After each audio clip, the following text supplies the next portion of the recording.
ನಮಸ್ತೆ ಎಲ್ರಿಗೂ. ಹೇಗಿದ್ದೀರಾ? ವೆಲ್ಕಮ್ ಟು ಮನಸ್ಸು ಯೂಟ್ಯೂಬ್ ಚಾನಲ್. ಮನಸ್ಸು ಯೂಟ್ಯೂಬ್ ಚಾನಲ್ನ ಮತ್ತೊಂದು ವಿಡಿಯೋಗೆ ಸ್ವಾಗತ. ನಾನಿವತ್ತು ನಿಮಗೆ ತಿಳಿಸೋಕೆ ಬಂದಿರೋ ವಿಷಯ ಏನಪ್ಪ ಅಂದರೆ, ಜನವರಿ 2026ರಲ್ಲಿ ಗ್ರಹ ಸಂಚಾರದ ಪರಿಣಾಮವಾಗಿ ಏನೆಲ್ಲ ಬದಲಾವಣೆಯನ್ನು ಜನವರಿ ತಿಂಗಳಿನಲ್ಲಿ 2026ರ ತಿಂಗಳಿನಲ್ಲಿ ಕಾಣಲಿದ್ದೀರಿ, ಹಾಗೆ ಯಾವ ರೀತಿಯ ಎಚ್ಚರಿಕೆಯ ಕ್ರಮಗಳೊಂದಿಗೆ ಯಾವ ಕ್ಷೇತ್ರದಲ್ಲಿ ಕೆಲಸವನ್ನು ಮಾಡಿದರೆ ಉತ್ತಮ ರೀತಿಯ ಫಲಿತಾಂಶವನ್ನು ಪಡೆದುಕೊಳ್ಳಬಹುದು ಎಂಬುದನ್ನು ಇವತ್ತಿನ ವಿಡಿಯೋದಲ್ಲಿ ವಿವರವಾಗಿ ತಿಳಿಯೋಣ. ಅದಕ್ಕಿಂತ ಮುಂಚೆ ಯಾರಿನ್ನೂ ಚಾನಲ್ಗೆ ಸಬ್ಸ್ಕ್ರೈಬ್ ಮಾಡಿಕೊಂಡಿಲ್ಲ, ಚಾನಲ್ಗೆ ಸಬ್ಸ್ಕ್ರೈಬ್ ಮಾಡಿಕೊಡಿ. ವಿಡಿಯೋಗೊಂದು ಲೈಕ್ ಮಾಡೋದನ್ನ ಮರ್ತಿದ್ರೆ ವಿಡಿಯೋಗೊಂದು ಲೈಕ್ ಮಾಡಿ, ಹಾಗೆ ಈ ವಿಡಿಯೋನ ನಿಮ್ಮ ಕುಟುಂಬದವರಿಗೆ, ಸ್ನೇಹಿತರಿಗೆ ಮತ್ತು ಸಿಂಹ ರಾಶಿಗೆ ಸೇರಿದ ವ್ಯಕ್ತಿಗಳಿಗೆ ಶೇರ್ ಮಾಡಿ ಮಾಹಿತಿನ ತಿಳಿಸ್ಕೊಡಿ. ಇವತ್ತಿನ ವಿಡಿಯೋ ಕಮೆಂಟ್ ಬಾಕ್ಸ್ನಲ್ಲಿ ಓಂ ಸೂರ್ಯದೇವಾಯ ನಮಃ, ಮಹಾಲಕ್ಷ್ಮಿಯೇ ನಮಃ ಎಂಬ ಕಮೆಂಟ್ ಮಾಡಿ. ಇದು ನಿಮಗೆ ಅತ್ಯಂತ ಹೆಚ್ಚಿನ ಸಕಾರಾತ್ಮಕ ಫಲಿತಾಂಶವನ್ನು ನಿಮ್ಮ ಜೀವನದ ವಿವಿಧ ಕ್ಷೇತ್ರಗಳಲ್ಲಿ ನೋಡುವಂತೆ ಮಾಡಲಿದೆ. ಈಗ ನಾವು ನೋಡೋಣ ಸಿಂಹರಾಶಿಯವರಿಗೆ ಜನವರಿ ತಿಂಗಳಿನಲ್ಲಿ ಗ್ರಹಗಳ ಸ್ಥಿತಿ ಹಾಗೆ ಗ್ರಹ ಗೋಚಾರ ಫಲವು ಏನನ್ನು ಸೂಚಿಸಲಿದೆ ಎಂಬುದನ್ನು ಮೊದಲಿಗೆ ನಾವು ನೋಡುವುದಾದರೆ, ಸೂರ್ಯನು ಧನು ರಾಶಿಯಲ್ಲಿ ಅಂದರೆ ಸಿಂಹರಾಶಿಯ 5ನೇ ಮನೆಯಲ್ಲಿ ತನ್ನ ಸಂಚಾರವನ್ನು ಮಾಡುತ್ತಿದ್ದು, ಜನವರಿ 14ರಂದು ಮಕರ ರಾಶಿಗೆ ಅಂದರೆ ನಿಮ್ಮ 6ನೇ ಮನೆಗೆ ಪ್ರವೇಶವನ್ನು ಪಡೆಯಲಿದ್ದಾರೆ. ಸೂರ್ಯನ ಈ ರಾಶಿಚಕ್ರ ಬದಲಾವಣೆಯಿಂದಾಗಿ ನೀವು ವೃತ್ತಿ ಕ್ಷೇತ್ರದಲ್ಲಿ ಅನೇಕ ರೀತಿಯ ಬದಲಾವಣೆಯನ್ನು ಕಾಣಬಹುದಾಗಿದ್ದು, ಈ ಸಮಯದಲ್ಲಿ ನೀವು ಒತ್ತಡವನ್ನು ಹೆಚ್ಚಿಸಿಕೊಳ್ಳಬಹುದು ಅಥವಾ ಕೆಲಸದ ಹೊರೆ ಒಂದಿಷ್ಟು ಹೆಚ್ಚಾಗಬಹುದು.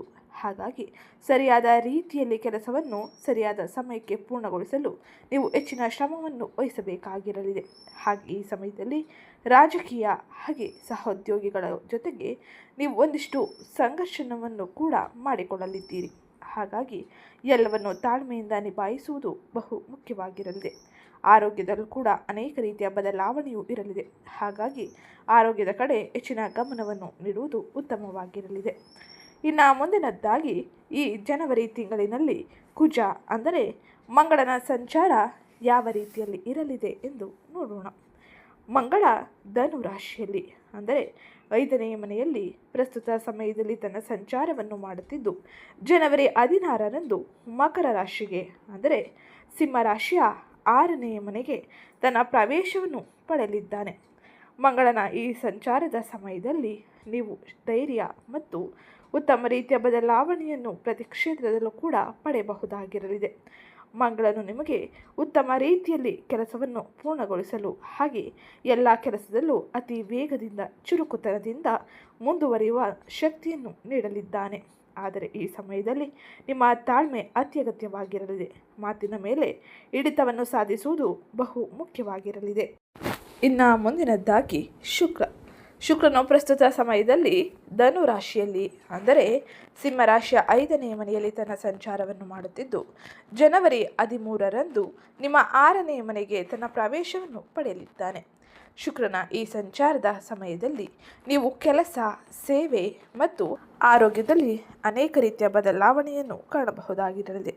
ಆರೋಗ್ಯದಲ್ಲಿ ಮತ್ತು ಕುಟುಂಬದಲ್ಲಿ ಒಂದಿಷ್ಟು ಎಚ್ಚರಿಕೆಯ ಕ್ರಮಗಳೊಂದಿಗೆ ನೀವು ನಿರ್ಧಾರಗಳನ್ನು ತೆಗೆದುಕೊಳ್ಳುವುದು ಹಾಗೆ ಸಂಗಾತಿ, ಜೀವನ ಭಾಗಿದಾರರೊಂದಿಗೆ ನೀವು ಹೆಚ್ಚಿನ ಭಾವನಾತ್ಮಕ ಸಂಬಂಧವನ್ನು ಈ ಸಮಯದಲ್ಲಿ ಹೊಂದುವುದು ಬಹು ಮುಖ್ಯವಾಗಿರಲಿದೆ.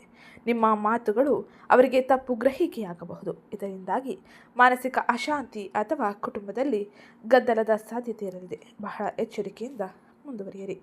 ಇನ್ನು ಮುಂದಿನದ್ದಾಗಿ ಬುಧನು ಪ್ರಸ್ತುತ ಸಮಯದಲ್ಲಿ ನಿಮ್ಮ 5ನೇ ಮನೆಯಲ್ಲಿ ತನ್ನ ಸಂಚಾರವನ್ನು ಮಾಡುತ್ತಿದ್ದು, ತದಾದ ನಂತರ ಅಂದರೆ ಜನವರಿ 17ರಂದು ಮಕರ ರಾಶಿಗೆ ಅಂದರೆ ನಿಮ್ಮ 6ನೇ ಮನೆಗೆ ಪ್ರವೇಶವನ್ನು ಪಡೆಯಲಿದ್ದಾನೆ.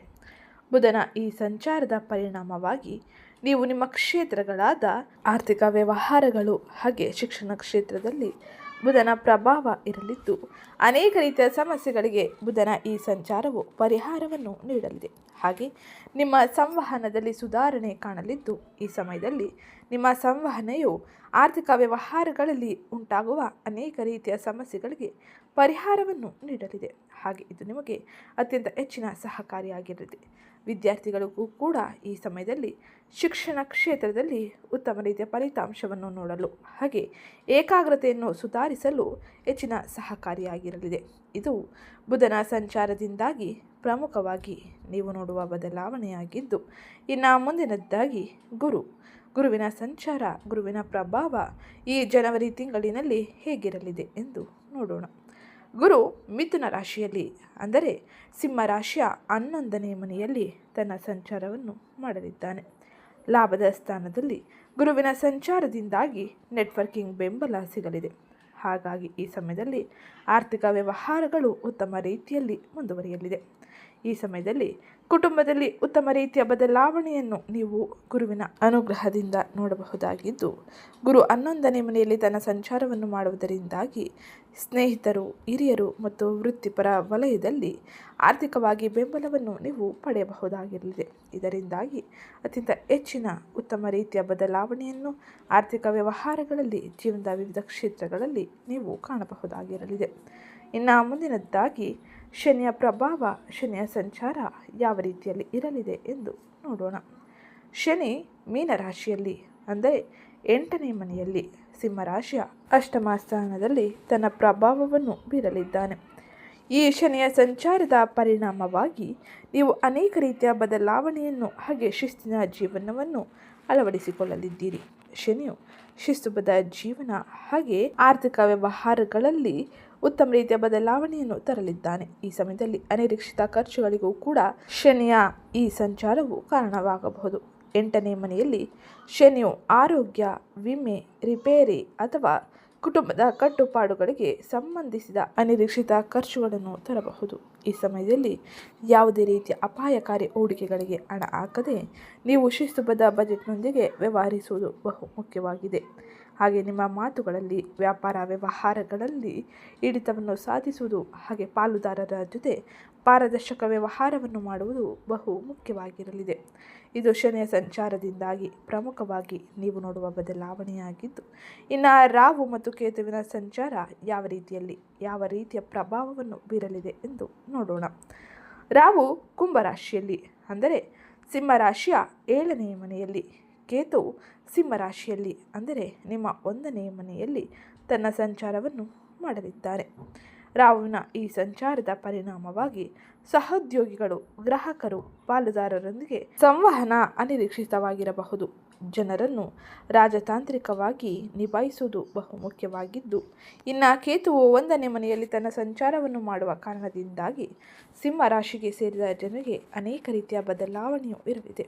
ಈ ಸಮಯದಲ್ಲಿ ಕೆಲಸದಲ್ಲಿ ಒಂದಿಷ್ಟು ಒತ್ತಡ ಅಥವಾ ಅನೇಕ ರೀತಿಯ ಅಡೆತಡೆಗಳು ಕೂಡ ಕಂಡುಬರಲಿದೆ. ಹಾಗಾಗಿ ಬಹಳ ಎಚ್ಚರಿಕೆ ಕ್ರಮಗಳೊಂದಿಗೆ ನೀವು ಮುಂದುವರಿಯುವುದು ಬಹು ಮುಖ್ಯವಾಗಿರಲಿದೆ. ಕೇತು 1ನೇ ಮನೆಯಲ್ಲಿ ತನ್ನ ಸಂಚಾರವನ್ನು ಮಾಡುವುದರಿಂದಾಗಿ ಆತ್ಮವಿಶ್ವಾಸದ ಕೊರತೆ, ಜೀವನದ ದಿಕ್ಕಿನ ಬಗ್ಗೆ ಗೊಂದಲ ಉಂಟಾಗಲಿದೆ. ಹಾಗಾಗಿ ಈ ಸಮಯದಲ್ಲಿ ಒಂದಿಷ್ಟು ತಾಳ್ಮೆಯಿಂದ ಎಲ್ಲವನ್ನು ಯೋಚಿಸಿ ಮುಂದುವರಿಯಿರಿ. ಆಗ ಮಾತ್ರ ಎಲ್ಲವನ್ನು ಸರಿಯಾದ ದಿಕ್ಕಿನಲ್ಲಿ ತೆಗೆದುಕೊಂಡು ಹೋಗಲು ಸಾಧ್ಯವಾಗಲಿದೆ. ಸಮಸ್ಯೆಗಳಿಗೆ ಪರಿಹಾರವನ್ನು ಕೂಡ ನೀವು ಕಂಡುಕೊಳ್ಳಲು ಇದು ಹೆಚ್ಚಿನ ಸಹಕಾರಿಯಾಗಿರಲಿದೆ.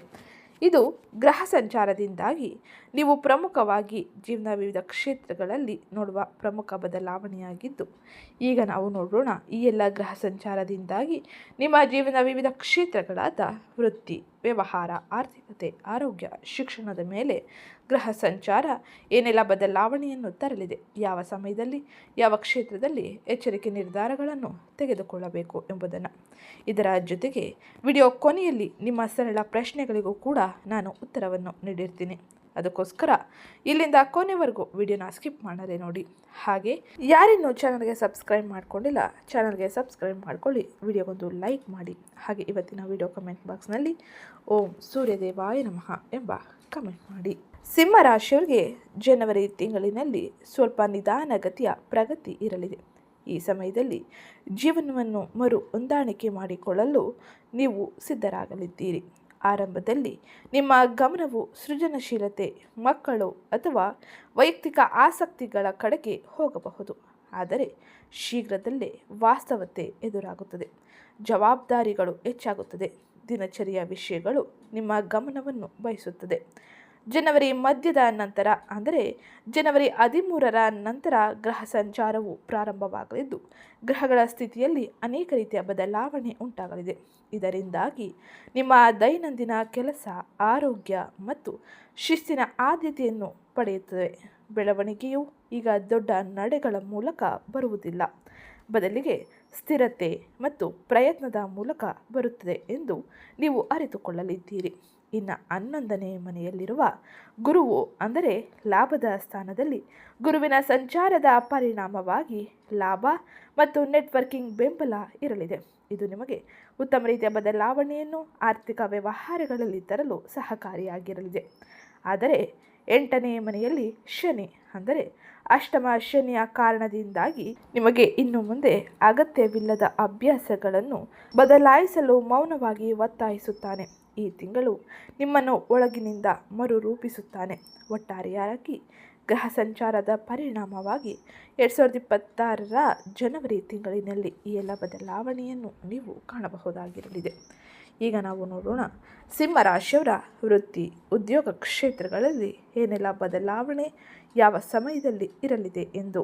ವೃತ್ತಿ ಕ್ಷೇತ್ರದಲ್ಲಿ ನಾವು ನೋಡುವುದಾದರೆ ಜನವರಿ ಮೊದಲಾರ್ಧದಲ್ಲಿ ನಿಮ್ಮ ಆಲೋಚನೆಗಳ ಬಗ್ಗೆ ನೀವು ಪ್ರೇರೇಪಿತರಾಗಿ ಮತ್ತು ಆತ್ಮವಿಶ್ವಾಸದಿಂದ ಇರಲಿದ್ದೀರಿ. ಸೃಜನಶೀಲತೆ ಕಾರ್ಯಗಳು ಹಾಗೆ ನಾಯಕತ್ವದ ಪಾತ್ರಗಳು ಅಥವಾ ನಿಮ್ಮ ಪ್ರತಿಭೆಗೆ ಗೋಚರಿಸುವ ಚಟುವಟಿಕೆಗಳನ್ನು ನೀವು ಆನಂದಿಸಲಿದ್ದೀರಿ. ವೃತ್ತಿ ಕ್ಷೇತ್ರದಲ್ಲಿ ಜನವರಿ 14ರವರೆಗೂ ಉತ್ತಮ ರೀತಿಯ ಬದಲಾವಣೆ ಹಾಗೆ ಗೌರವ ಮನ್ನಣೆಯು ನಿಮಗೆ ಸಿಗಲಿದೆ. ಹಾಗೆ ಜನವರಿ ಮಧ್ಯದ ನಂತರ ಅಂದರೆ ಜನವರಿ 13ರ ನಂತರ ಗ್ರಹ ಸಂಚಾರವು ಪ್ರಾರಂಭವಾಗಲಿದೆ. ಗ್ರಹಗಳ ಸ್ಥಿತಿಯಲ್ಲಿ ಅನೇಕ ರೀತಿಯ ಬದಲಾವಣೆಯು ಕಂಡುಬರಲಿದ್ದು ಕೆಲಸದ ಒತ್ತಡ ಹೆಚ್ಚಾಗಲಿದೆ. ಗಡುವುಗಳು ಹಾಗೆ ಕೆಲಸದ ಹೊರೆ, ಸ್ಪರ್ಧೆ ಅಥವಾ ಕೆಲಸದ ಸ್ಥಳದಲ್ಲಿ ರಾಜಕೀಯವನ್ನು ನೀವು ಎದುರಿಸಬೇಕಾಗಿರಲಿದೆ. ನೀವು ಇತರರಿಗಿಂತ ಹೆಚ್ಚು ಮಾಡುತ್ತಿದ್ದೀರಿ, ಆದರೆ ಮನ್ನಣೆ ನಿಧಾನವಾಗಿದೆ ಎಂದು ನಿಮ್ಮಲ್ಲಿ ಭಾಸವಾಗಲಿದೆ. ಇದು ನಿಮಗೆ ಅಶಾಂತಿಯನ್ನು ಅಥವಾ ನೆಮ್ಮದಿ ಇಲ್ಲದ ವಾತಾವರಣವನ್ನು ಕೆಲಸದ ಕ್ಷೇತ್ರದಲ್ಲಿ ತರಲಿದೆ. ಹಾಗಾಗಿ ಈ ಸಮಯದಲ್ಲಿ ತಾಳ್ಮೆಯಿಂದ ನಿಮ್ಮ ಜವಾಬ್ದಾರಿಗಳನ್ನು ಸರಿಯಾದ ಸಮಯದಲ್ಲಿ ಪೂರ್ಣಗೊಳಿಸಲು ಮುಂದುವರಿಯಿರಿ. ಈ ಹಂತವು ನಿಮ್ಮ ತಾಳ್ಮೆ ಮತ್ತು ಶಿಸ್ತನ್ನು ಪರೀಕ್ಷಿಸುತ್ತದೆ. ನೀವು ಗಮನ ಹರಿಸಿ ಅನಗತ್ಯ ಸಂಘರ್ಷಗಳನ್ನು ತಪ್ಪಿಸಿ ಹಾಗೆ ನಿಮ್ಮ ಪ್ರಯತ್ನಗಳನ್ನು ನಿಮ್ಮ ಮೇಲಾಧಿಕಾರಿಗಳು ಅಥವಾ ವೃತ್ತಿ ಕ್ಷೇತ್ರದಲ್ಲಿ ಇರುವಂತಹ ಸದಸ್ಯರು ನಿಧಾನವಾಗಿ ಗುರುತಿಸಲಿದ್ದಾರೆ. ಇದು ನಿಮಗೆ ಹೆಚ್ಚಿನ ಗೌರವ ಮತ್ತು ಮನ್ನಣೆಯನ್ನು ಮುಂದಿನ ದಿನಗಳಲ್ಲಿ ನೀಡಲಿದೆ. ಇನ್ನು 7ನೇ ಮನೆಯಲ್ಲಿ ರಾಹು ಇರುವುದರಿಂದಾಗಿ ಸಹೋದ್ಯೋಗಿಗಳು, ಗ್ರಾಹಕರು ಅಥವಾ ಪಾಲುದಾರರೊಂದಿಗೆ ಸಂವಹನ ಅನಿರೀಕ್ಷಿತವಾಗಿರಲಿದೆ. ಜನರನ್ನು ರಾಜತಾಂತ್ರಿಕವಾಗಿ ನಿಭಾಯಿಸುವುದು ಬಹು ಮುಖ್ಯವಾಗಿದ್ದು ಈ ಸಮಯದಲ್ಲಿ ನಿಮಗೆ ನೀಡುವ ಕೆಲ ಸಲಹೆ ಏನೆಂದರೆ ತಕ್ಷಣದ ಮೆಚ್ಚುಗೆಯನ್ನು ಬಯಸಬೇಡಿ. ವ್ಯವಸ್ಥೆಗಳು ಮತ್ತು ಕೌಶಲ್ಯಗಳನ್ನು ಸುಧಾರಿಸಿಕೊಳ್ಳಲು ಗಮನ ಹರಿಸಿ. ಇದು ಫಲಿತಾಂಶವನ್ನು ಉತ್ತಮಗೊಳಿಸುತ್ತದೆ ಹಾಗೆ ನಿಮಗೆ ಅವಶ್ಯಕವಿರುವ ಬದಲಾವಣೆಯನ್ನು ಮುಂದಿನ ಜೀವನದಲ್ಲಿ ತರಲಿದೆ. ಮುಂದಿನ ದಿನಗಳಲ್ಲಿ ಉತ್ತಮ ರೀತಿಯ ಬದಲಾವಣೆಯ ಜೊತೆ ಪ್ರಗತಿಯನ್ನು ಕೂಡ ನೀವು ವೃತ್ತಿ ಕ್ಷೇತ್ರದಲ್ಲಿ ಕಾಣಬಹುದಾಗಿರಲಿದೆ. ಇದು ವೃತ್ತಿ ಕ್ಷೇತ್ರದಲ್ಲಿ ಜನವರಿ ತಿಂಗಳಿನಲ್ಲಿ ನೀವು ನೋಡುವ ಪ್ರಮುಖ ಬದಲಾವಣೆಯಾಗಿದ್ದು ಇನ್ನು ಮುಂದಿನದಾಗಿ ಆರ್ಥಿಕ ವ್ಯವಹಾರಗಳು ಯಾವ ರೀತಿಯಲ್ಲಿ ಇರಲಿದೆ, ಹಣಕಾಸಿನ ವಿಷಯದಲ್ಲಿ ಯಾವ ರೀತಿಯ ಎಚ್ಚರಿಕೆ ಕ್ರಮಗಳನ್ನು ಯಾವ ಸಮಯದಲ್ಲಿ ತೆಗೆದುಕೊಳ್ಳಬೇಕು ಎಂಬುದನ್ನು ತಿಳಿಯೋಣ. ಆರ್ಥಿಕವಾಗಿ ಈ ತಿಂಗಳು ನೆಟ್ವರ್ಕಿಂಗ್ ಮತ್ತು ದೀರ್ಘಕಾಲೀನ ಸಂಪರ್ಕಗಳ ಮೂಲಕ ಲಾಭವನ್ನು ಬೆಂಬಲಿಸಲಿದೆ. 11ನೇ ಮನೆಯಲ್ಲಿರುವ ಗುರುವು ಸ್ನೇಹಿತರು, ಹಿರಿಯರು ಹಾಗೆ ವೃತ್ತಿಪರ ವಲಯಗಳಿಂದ ಬೆಂಬಲವನ್ನು ಪಡೆಯಲು ಸಹಾಯ ಮಾಡುತ್ತಾನೆ. ಇದರಿಂದಾಗಿ ನೀವು ಆರ್ಥಿಕ ವ್ಯವಹಾರಗಳಲ್ಲಿ ಇದ್ದಂಥ ಗೊಂದಲ, ಸಮಸ್ಯೆಗಳು ಹಾಗೆ ಒಂದಿಷ್ಟು ಇಕ್ಕಟ್ಟನ್ನು ಪರಿಹರಿಸಿಕೊಳ್ಳಲಿದ್ದೀರಿ. ಅಂದಾಗಿಯೂ 8ನೇ ಮನೆಯಲ್ಲಿರುವ ಶನಿಯು ಆರೋಗ್ಯ, ವಿಮೆ, ರಿಪೇರಿ ಅಥವಾ ಕುಟುಂಬದ ಕಟ್ಟುಪಾಡುಗಳಿಗೋಸ್ಕರ ಈ ಸಮಯದಲ್ಲಿ ಅನಿರೀಕ್ಷಿತ ಖರ್ಚುಗಳನ್ನು ತರಬಹುದು. ಹಾಗಾಗಿ ಈ ಸಮಯದಲ್ಲಿ ಬಜೆಟ್ನೊಂದಿಗೆ ನೀವು ಆರ್ಥಿಕ ವ್ಯವಹಾರಗಳನ್ನು ಮಾಡುವುದು ಬಹು ಮುಖ್ಯವಾಗಿದ್ದು ಸಾಲ ಅಥವಾ ಇನ್ನಿತರ ವ್ಯವಸ್ಥೆಗಳಿಗೆ ಕೈ ಹಾಕಬೇಡಿ. ಇದು ನಿಮಗೆ ಆರ್ಥಿಕ ಬಿಕ್ಕಟ್ಟನ್ನು ಉಂಟು ಮಾಡಲಿದೆ. ಹಾಗೆ ಸಿಂಹರಾಶಿಗೆ ಸೇರಿದ ಜನರು ಈ ಜನವರಿ ತಿಂಗಳಿನಲ್ಲಿ ಅಪಾಯಕಾರಿ ಹೂಡಿಕೆಗಳು ಮತ್ತು ಊಹಾಪೋಹಗಳನ್ನು ತಪ್ಪಿಸಿ ಬಾಕಿಗಳನ್ನು ತೀರಿಸುವುದು ಮತ್ತು ತುರ್ತು ಉಳಿತಾಯವನ್ನು ನಿರ್ಮಿಸುವುದು ಉತ್ತಮವಾಗಿರಲಿದೆ. ಇದರಿಂದಾಗಿ ಮುಂದೆ ಬರುವ ಆರ್ಥಿಕ ಸಮಸ್ಯೆಗಳಿಗೆ ಪರಿಹಾರವನ್ನು ಈಗಿನಿಂದಲೇ ನೀವು ಕಂಡುಕೊಂಡಂತೆ ಆಗಲಿದೆ. ಈ ಸಮಯದಲ್ಲಿ ನಾನು ನೀಡುವ ಆರ್ಥಿಕ ವ್ಯವಹಾರದಲ್ಲಿ ಎಚ್ಚರಿಕೆಯ ಕ್ರಮವೇನೆಂದರೆ, ಈ ತಿಂಗಳು ವಿಸ್ತರಣೆಗಿಂತ ಸ್ಥಿರತೆ ಮುಖ್ಯವಾಗಿರಲಿದೆ. ಯಾವುದೇ ರೀತಿಯ ವ್ಯಾಪಾರ ವ್ಯವಹಾರವನ್ನು ವಿಸ್ತರಿಸಬೇಡಿ. ಇರುವ ವ್ಯಾಪಾರ ವ್ಯವಹಾರವನ್ನು ಉತ್ತಮ ಗುಣಮಟ್ಟದಲ್ಲಿ ನಿಮ್ಮ ಗ್ರಾಹಕರಿಗೆ ನೀಡಿ. ಇದು ನಿಮಗೆ ಉತ್ತಮ ರೀತಿಯ ಲಾಭವನ್ನು ಹಾಗೆ ಆರ್ಥಿಕ ವ್ಯವಹಾರಗಳಲ್ಲಿ ದೊಡ್ಡ ಮೊತ್ತದ ಲಾಭವನ್ನು ಕೂಡ ತರಲಿದೆ. ಇದು ಆರ್ಥಿಕ ವ್ಯವಹಾರಗಳಲ್ಲಿ ಅತ್ಯಂತ ಹೆಚ್ಚಿನ ಬೆಂಬಲವನ್ನು ಹಾಗೆ ಬದಲಾವಣೆಯನ್ನು ತರಲಿದೆ. ಇನ್ನು ಮುಂದಿನದ್ದಾಗಿ ಕುಟುಂಬ ಸಂಬಂಧಗಳು ಸಿಂಹರಾಶಿಯವರಿಗೆ ಜನವರಿ ತಿಂಗಳಿನಲ್ಲಿ ಯಾವ ರೀತಿಯ ಬೆಂಬಲವನ್ನು ನೀಡಲಿದೆ, ಯಾವ ರೀತಿಯ ಬದಲಾವಣೆ ಎಚ್ಚರಿಕೆ ಈ ಸಮಯದಲ್ಲಿ ಅಗತ್ಯವೆಂದು ತಿಳಿಯೋಣ. ಅದಕ್ಕಿಂತ ಮುಂಚೆ ಯಾರಿನ್ನೂ ಚಾನಲ್ಗೆ ಸಬ್ಸ್ಕ್ರೈಬ್ ಮಾಡಿಕೊಂಡಿಲ್ಲ, ಚಾನಲ್ಗೆ ಸಬ್ಸ್ಕ್ರೈಬ್ ಮಾಡ್ಕೊಳ್ಳಿ. ವಿಡಿಯೋಗೊಂದು ಲೈಕ್ ಮಾಡೋದನ್ನ ಮರ್ತಿದ್ರೆ ವಿಡಿಯೋಗೊಂದು ಲೈಕ್ ಮಾಡಿ. ಸಂಬಂಧಗಳು ಈ ತಿಂಗಳು ಸ್ವಲ್ಪ ಸೂಕ್ಷ್ಮವಾಗಿರಲಿದೆ. ನಿಮ್ಮ ರಾಶಿಯಲ್ಲಿ ಅಂದರೆ ಲಗ್ನದಲ್ಲಿ ಕೇತು ತನ್ನ ಸಂಚಾರವನ್ನು ಮಾಡುವ ಕಾರಣದಿಂದಾಗಿ ನೀವು ಕೆಲವೊಮ್ಮೆ ಬೇರ್ಪಟ್ಟಂತೆ ಅಥವಾ ತಪ್ಪಾಗಿ ಅರ್ಥೈಸಲ್ಪಟ್ಟಂತೆ ಭಾವಿಸಲಿದ್ದೀರಿ. ಸಂಗಾತಿ ಅಥವಾ ಜೀವನ ಭಾಗಿದಾರರು ನಿಮ್ಮಿಂದ ಹೆಚ್ಚು ಗಮನ ಮತ್ತು ಭಾವನಾತ್ಮಕ ಒಳಗೊಳ್ಳುವಿಕೆಯನ್ನು ನಿರೀಕ್ಷಿಸಬಹುದು. ನೀವು ತುಂಬ ಸ್ವಯಂ ಕೇಂದ್ರಿತರಾಗಿದ್ದರೆ ತಪ್ಪು ಗ್ರಹಿಕೆಗಳು ಬೆಳೆಯಬಹುದು. ಹಾಗಾಗಿ ಈ ಸಮಯದಲ್ಲಿ ನಿಮ್ಮ ಸಂಗಾತಿ ಅಥವಾ ನಿಮ್ಮ ಕುಟುಂಬ ಸದಸ್ಯರಿಗೆ ಹೆಚ್ಚಿನ ಅವಕಾಶಗಳನ್ನು ನೀಡಿ, ಹಾಗೆ ಅವರ ಮಾತುಗಳನ್ನು ಆಲಿಸಿ. ಅವರಿಗೆ ಉತ್ತಮ ರೀತಿಯಲ್ಲಿ ನೀವು ಬೆಂಬಲವನ್ನು ನೀಡಿದರೆ ಕೌಟುಂಬಿಕ ಜೀವನದಲ್ಲಿ ಸಂತೋಷ ಹಾಗೆ ಸಾಮರಸ್ಯ ಉತ್ತಮವಾಗಿರಲಿದೆ. ಇದು ಕುಟುಂಬದ ನೆಮ್ಮದಿಯನ್ನು ಕಾಪಾಡಲಿದೆ. ಇನ್ನು ಮಕ್ಕಳು ಅಥವಾ ಹಿರಿಯರಿಗೆ ಸಂಬಂಧಿಸಿದಂತೆ ಕುಟುಂಬದ ವಿಷಯಗಳನ್ನು ತಾಳ್ಮೆಯಿಂದ ನಿಭಾಯಿಸುವುದು ಬಹು ಮುಖ್ಯವಾಗಿರಲಿದೆ. ಇನ್ನು ಈ ಸಮಯದಲ್ಲಿ ನೀವು ಎಚ್ಚರಿಕೆ ವಹಿಸಬೇಕಾದ ಸಂಗತಿ ಏನೆಂದರೆ, ಜೊತೆಗಿರಿ. ಬಲವಾದ ಮಾತುಗಳಿಗಿಂತ ಸಣ್ಣ ಸನ್ನೆಗಳು ಕೂಡ ಈಗ ಮುಖ್ಯವಾಗಿರಲಿದೆ. ಹಾಗಾಗಿ ಭಾವನಾತ್ಮಕವಾಗಿ ನಿಮ್ಮ ಕುಟುಂಬ ಸದಸ್ಯರೊಂದಿಗೆ ಬೆರೆಯಲು ನೀವು ಹೆಚ್ಚಿನ ಪ್ರಯತ್ನವನ್ನು ಪಡುವುದು ಬಹು ಮುಖ್ಯವಾಗಿರಲಿದೆ. ಆರೋಗ್ಯದಲ್ಲಾಗಲಿ ಅಥವಾ ಕುಟುಂಬ ಸದಸ್ಯರ ಸಂಬಂಧಗಳಲ್ಲಾಗಲಿ ಯಾವುದೇ ರೀತಿಯ ನಿರ್ಲಕ್ಷ್ಯ ಮಾಡದೇ ಇರುವುದೇ ಉತ್ತಮವಾಗಿರಲಿದೆ. ಈಗ ನಾವು ನೋಡೋಣ, ಆರೋಗ್ಯಕ್ಕೆ ಸಂಬಂಧಿಸಿದಂತೆ ಸಿಂಹ ರಾಶಿಗೆ ಸೇರಿದ ಜನರು ಏನೆಲ್ಲ ಬದಲಾವಣೆಯನ್ನು ನಿರೀಕ್ಷಿಸಬಹುದು, ಏನೆಲ್ಲ ಬದಲಾವಣೆಯು ಈ ಸಮಯದಲ್ಲಿ ಆಗಲಿದೆ ಎಂದು. ಆರೋಗ್ಯಕ್ಕೆ ಸಂಬಂಧಿಸಿದಂತೆ ಈ ಜನವರಿ ತಿಂಗಳಿನಲ್ಲಿ ಬಹಳ ಎಚ್ಚರಿಕೆ ಅಗತ್ಯವಾಗಿರಲಿದೆ. ಎಚ್ಚರಿಕೆಯಿಂದ ಆರೋಗ್ಯದ ಕಡೆಗೆ ನೀವು ಗಮನವನ್ನು ನೀಡಬೇಕಾಗಿರಲಿದೆ. ಇನ್ನು ಜನವರಿ ದ್ವಿತೀಯಾರ್ಧದಲ್ಲಿ ಗ್ರಹ ಸಂಚಾರದಿಂದಾಗಿ ಕೆಲಸದ ಹೊರೆ ಅಥವಾ ಒತ್ತಡದಿಂದಾಗಿ ನೀವು ಸುಸ್ತಾಗಬಹುದು. ದಿನಚರಿ ಅನಿಯಮಿತವಾಗಿರಲಿದೆ. ಜೀರ್ಣಕ್ರಿಯೆ ಸಮಸ್ಯೆಗಳು, ಬೆನ್ನು ನೋವು, ಆಯಾಸ ನಿಮ್ಮಲ್ಲಿ ಕೆಲಸಗಳಿಗೆ ತೊಂದರೆಯನ್ನು ನೀಡಬಹುದು.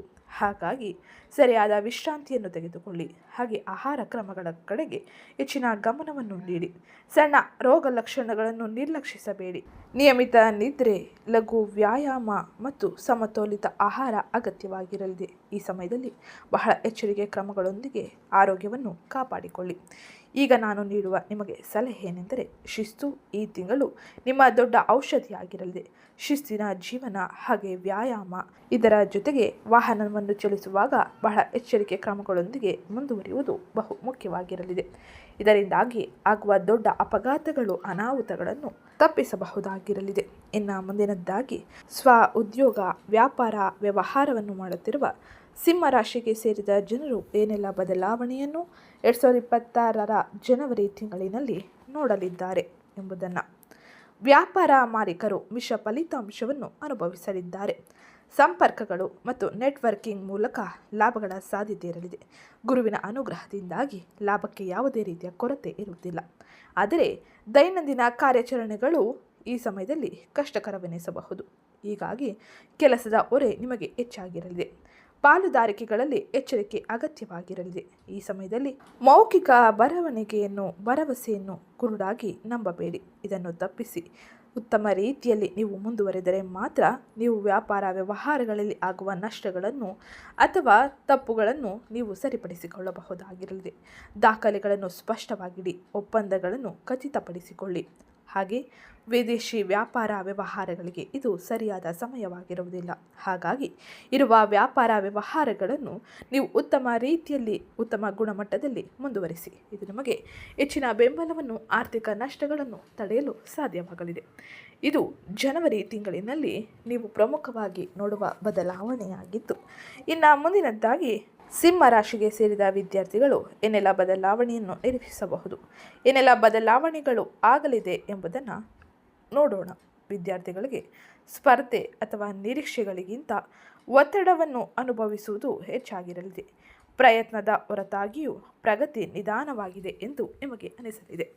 ಇದು ನಿಮಗೆ ಅಶಾಂತಿ ಅಥವಾ ನೆಮ್ಮದಿಯಿಲ್ಲದ ವಾತಾವರಣವನ್ನು ನಿಮ್ಮ ಶಿಕ್ಷಣ ಕ್ಷೇತ್ರದಲ್ಲಿ ತರಬಹುದು. ರಚನಾತ್ಮಕ ದಿನಚರಿಯೊಂದಿಗೆ ಏಕಾಗ್ರತೆ ಸುಧಾರಿಸಲಿದ್ದೀರಿ. ಇತರರೊಂದಿಗೆ ಹೋಲಿಕೆ ಮಾಡುವುದನ್ನು ತಪ್ಪಿಸಿ, ಹಾಗೆ ನಿಮ್ಮ ಏಕಾಗ್ರತೆಯನ್ನು ಹೆಚ್ಚಿಸಿ ಧ್ಯಾನ, ಯೋಗದಂಥ ಚಟುವಟಿಕೆಗಳನ್ನು ನಿಮ್ಮ ದಿನಚರಿಯಲ್ಲಿ ಅಳವಡಿಸಿಕೊಂಡು ಒಂದು ವೇಳಾಪಟ್ಟಿಯ ಜೊತೆ ಕುಳಿತು ಓದಿ. ಇದು ನಿಮಗೆ ಫಲಿತಾಂಶವನ್ನು ಉತ್ತಮವಾಗಿ ಪಡೆಯಲು ಸಹಕಾರಿಯಾಗಿರಲಿದೆ. ಹಾಗೆ ಈ ಸಮಯದಲ್ಲಿ ಸ್ಥಿರತೆ ಯಶಸ್ಸನ್ನು ತರಲಿದೆ. ಶಾರ್ಟ್ಕಟ್ ಮಾರ್ಗಗಳನ್ನು ನೀವು ಯಾವುದೇ ಕಾರಣಕ್ಕೂ ಅನುಸರಿಸಬೇಡಿ. ಇದು ನಿಮಗೆ ಅಪಾಯವನ್ನೇ ಉಂಟು ಮಾಡಲಿದೆ. ಇದು ಗ್ರಹ ಸಂಚಾರದಿಂದಾಗಿ ಪ್ರಮುಖವಾಗಿ 2026 ಜನವರಿ ತಿಂಗಳಿನಲ್ಲಿ ಸಿಂಹ ರಾಶಿಗೆ ಸೇರಿದ ಜನರು ನೋಡುವ ಬದಲಾವಣೆಯಾಗಿದ್ದು, ಈಗ ನಾವು ನೋಡೋಣ ಸಿಂಹ ರಾಶಿಯವರ ಕೆಲ ಪ್ರಶ್ನೆಗಳಿಗೆ ಉತ್ತರವನ್ನು. ಅದಕ್ಕಿಂತ ಮುಂಚೆ ಯಾರೇನೂ ಚಾನಲ್ಗೆ ಸಬ್ಸ್ಕ್ರೈಬ್ ಮಾಡ್ಕೊಂಡಿಲ್ಲ, ಚಾನಲ್ಗೆ ಸಬ್ಸ್ಕ್ರೈಬ್ ಮಾಡ್ಕೊಳ್ಳಿ. ವಿಡಿಯೋಗೊಂದು ಲೈಕ್ ಮಾಡೋದನ್ನ ಮರಿಬೇಡಿ. ಹಾಗೆ ಇವತ್ತಿನ ಡಿಸ್ಕ್ರಿಪ್ಷನಲ್ಲಿ ಕೆಲ ವಸ್ತುಗಳ ಲಿಂಕ್ ಕೊಟ್ಟಿರ್ತೀನಿ. ಬೇಕಾಗಿದ್ದಲ್ಲಿ ಅಲ್ಲಿ ನೀವು ಆ ಪ್ರಾಡಕ್ಟ್ಗಳನ್ನ ಖರೀದಿಸಬಹುದು. ಕಡಿಮೆ ದರದಲ್ಲಿ ನಿಮಗೆ ಸಿಗಲಿದೆ. ಮೊದಲನೆಯ ಪ್ರಶ್ನೆಯಾಗಿ ಜನವರಿ 2026 ವೃತ್ತಿ ಜೀವನದಲ್ಲಿ ಉತ್ತಮವಾಗಿ ಇರಲಿದೆಯೇ ಎಂದು. ಹೌದು, ಆದರೆ ಶಿಸ್ತು ಮತ್ತು ತಾಳ್ಮೆಯ ಮೂಲಕ ಪ್ರಗತಿಯನ್ನು ನೀವು ಕಾಣಲು ಸಾಧ್ಯವಾಗಲಿದೆ. ವೃತ್ತಿಯಲ್ಲಿ ಯಾವುದೇ ರೀತಿಯ ಒತ್ತಡವಿದ್ದರೂ ಕೂಡ ಅದನ್ನು ಶಿಸ್ತಿನಿಂದ, ತಾಳ್ಮೆಯಿಂದ ನಿಭಾಯಿಸಿ. ಇದು ನಿಮಗೆ ಹೆಚ್ಚಿನ ಶ್ರೇಯಸ್ಕರ ಫಲಿತಾಂಶವನ್ನು ನೀಡಲಿದೆ. ಎರಡನೇ ಪ್ರಶ್ನೆಯಾಗಿ ಈ ತಿಂಗಳು ಆರ್ಥಿಕ ಲಾಭವನ್ನು ನೀವು ಪಡೆಯುತ್ತೀರಾ, ಅಂದರೆ ಸಿಂಹರಾಶಿಯವರು ಪಡೆಯುತ್ತಾರಾ ಎಂಬುದು. ಹೌದು, ನೆಟ್ವರ್ಕ್ಗಳ ಮೂಲಕ ಲಾಭದ ಸಾಧ್ಯತೆ ಅಧಿಕವಾಗಿರಲಿದೆ.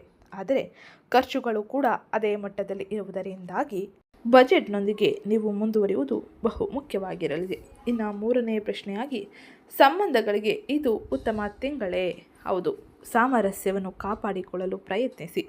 ತಿಳುವಳಿಕೆಯನ್ನು ನೀವು ಈ ಸಮಯದಲ್ಲಿ ನಿಮ್ಮ ಕುಟುಂಬಸ್ಥರಿಗೆ, ಸಂಗಾತಿಗೆ ನೀಡುವುದು ಬಹು ಮುಖ್ಯವಾಗಿರಲಿದೆ. ನಿಮ್ಮ ಸಮಸ್ಯೆಗಳು ಅಥವಾ ಗೊಂದಲಗಳನ್ನು ಅವರಿಗೆ ಅರ್ಥೈಸಿ. ಇದು ನಿಮಗೆ ಉತ್ತಮ ರೀತಿಯ ಬದಲಾವಣೆಯನ್ನು ಜೀವನದಲ್ಲಿ ತರಲಿದೆ. ಇದು ಇವತ್ತಿನ ವಿಡಿಯೋ ಆಗಿತ್ತು. ವಿಡಿಯೋ ಇಷ್ಟ ಆಗಿದ್ದಲ್ಲಿ ವಿಡಿಯೋಗೊಂದು ಲೈಕ್ ಮಾಡಿ, ಚಾನಲ್ಗೆ ಸಬ್ಸ್ಕ್ರೈಬ್ ಮಾಡ್ಕೊಳ್ಳೋದನ್ನ ಮರಿಬೇಡಿ. ಹಾಗೆ ಪ್ರತಿ ಭಾನುವಾರದಂದು ನೀವು ಸೂರ್ಯನಿಗೆ ಅರ್ಘ್ಯವನ್ನು ಅರ್ಪಿಸುವುದರಿಂದಾಗಿ ಸೂರ್ಯನ ಸಕಾರಾತ್ಮಕ ಪ್ರಭಾವವನ್ನು ನೀವು ಪಡೆದುಕೊಳ್ಳಬಹುದಾಗಿರಲಿದೆ. ಅನೇಕ ರೀತಿಯ ಬದಲಾವಣೆಯು ನಿಮ್ಮ ಜೀವನದಲ್ಲಿ ಆಗಲಿದೆ.